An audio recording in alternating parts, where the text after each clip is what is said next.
Thanks so much for joining us, Phil. At this stage, it's really not surprising that we're seeing so many people fleeing across the border. What's the situation like for them?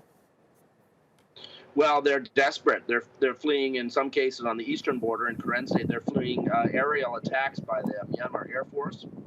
There's fears of greater ground offenses against the ethnic groups that have been sheltering these people, particularly the Karen National Union.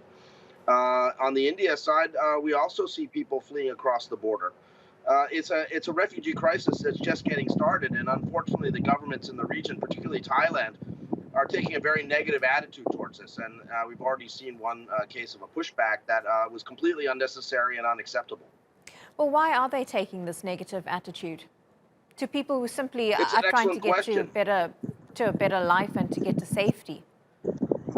Well, I think that these people want to basically be in a safe place. And the reality is that the Thai government is just thinking about itself.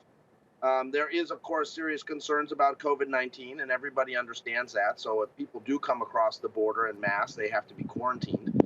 But the larger concern is that I think Thailand is treating this as a national security threat, and they don't want to have anybody coming across their border. So, with a policy driven by the National Security Council to push people back, it raises some very serious concerns about whether people are going to get to safety. We're also getting reports of humanitarian supplies that have been pulled together by various members of the Myanmar community in Thailand being blocked by Thai security forces at the border and not permitted to reach people in need. Well, surely if these countries feel that this is a security risk, they should be trying to do more to try to resolve the conflict in Myanmar. You would think so. But in fact, I think Thailand has been part of the blocking force that has been preventing better work at ASEAN to try to mediate this crisis.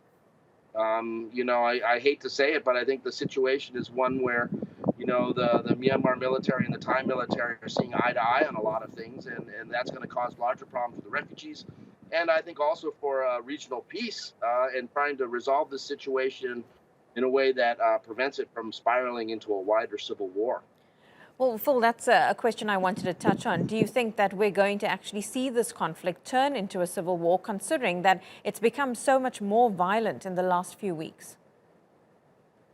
Well, there's always been a civil war again between the Myanmar military and a number of the ethnic armed groups. The larger question is whether there's going to be greater unity coming out of this, resulting from, the democracy protesters finding common cause with the ethnic groups, and arguing for a truly federal Burma, one that scraps the 2008 constitution and really changes the way the government is run. Obviously, the Myanmar military wants none of that and will fight to stop that. So, it's a real possibility that the situation will get much worse. Phil Robertson, great to get your take on this live to us there from the Thai capital.